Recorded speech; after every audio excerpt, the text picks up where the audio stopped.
Yes, I think we can continue now. Yes, I think the other video got interrupted. That's why we had to do this next video. Yes, so we're talking about the questionnaires, how to use ChatGPT to generate the questionnaires. So when you come to the CNG AI assistant, that's when you check in the description below, you see the link to the CNG AI assistant. So you can come and ask the question. So can you please help me generate multiple choice questionnaires? Do you get it? So note that it's multiple choice questionnaires. Then you generate it. Right. So this is what the AI gave me. So number two, have you ever experienced post-harvest losses with ginger or any other agricultural produce? Yes or no? UGC. I think question four is very, very interesting. Have you ever used ginger powder as an alternative to fresh ginger? Do you get it?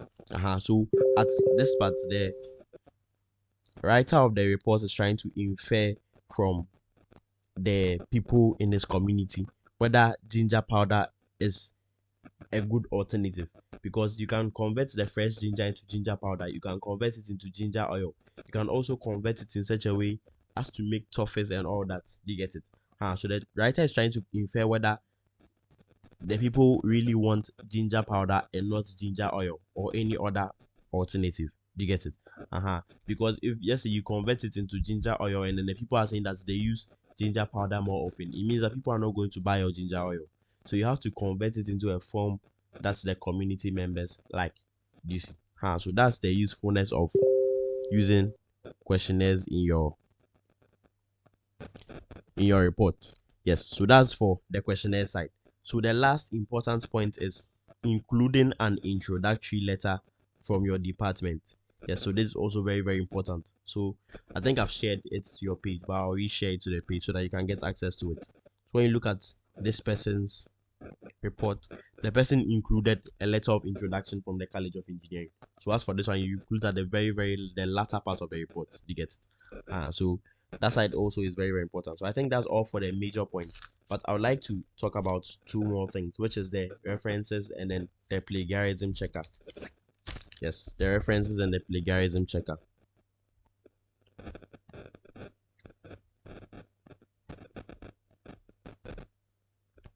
Yes.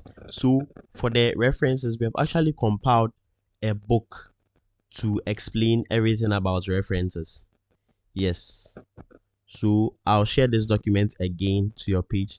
So when you just check the document and then you come to the references side, we have explained how to use the references. Yes, we have actually included how to include, let's say, references from, let's say, a site, references from a book, references from, let's say, a thesis, articles. You see those kind of things. Yes, and they have included examples, so it's very, very easy to understand the information inside this book. So you can check it out, so that at the references side you can do it well. One thing about the references is that you cannot just go and copy an information, let's say a link from a site, and then just come and put it there. No, there's a way that you have to go about it. So when you check through this document, you see the way that I'm talking about. Yes. The last thing is the plagiarism checker. So when it comes to the plagiarism,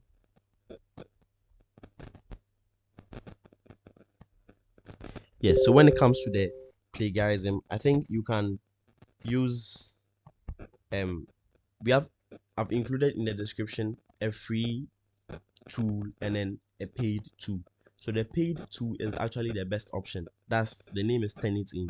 Yes, that's the best option. But if you don't have money, you can just resort to the free tool. So you just have to upload your document on the free tool and then you check the plagiarism. Yes, so when you realize that, so the actual percentage of the plagiarism is that it shouldn't be more than 30%. So if you check the plagiarism and it's more than 30%, it means you would have to rephrase a lot of the stuffs inside the report. And then to rephrase, you can use Quillbot, which is the paraphrasing tool to rephrase everything. So it's inside the description of this video. Yes, so I think that's all for the video. So go through all the points that I've said, include them in your report. These are what the lecturers are actually looking for, some of the important things that the lecturers are actually looking for, so that they can give you high marks for the project. Yes, so I think that's all for today. Our next video will be on how to prepare the PowerPoint slides and then how to defend the report in front of your academic tutor. Yes, I think that's it for today's video. Yes, so bye.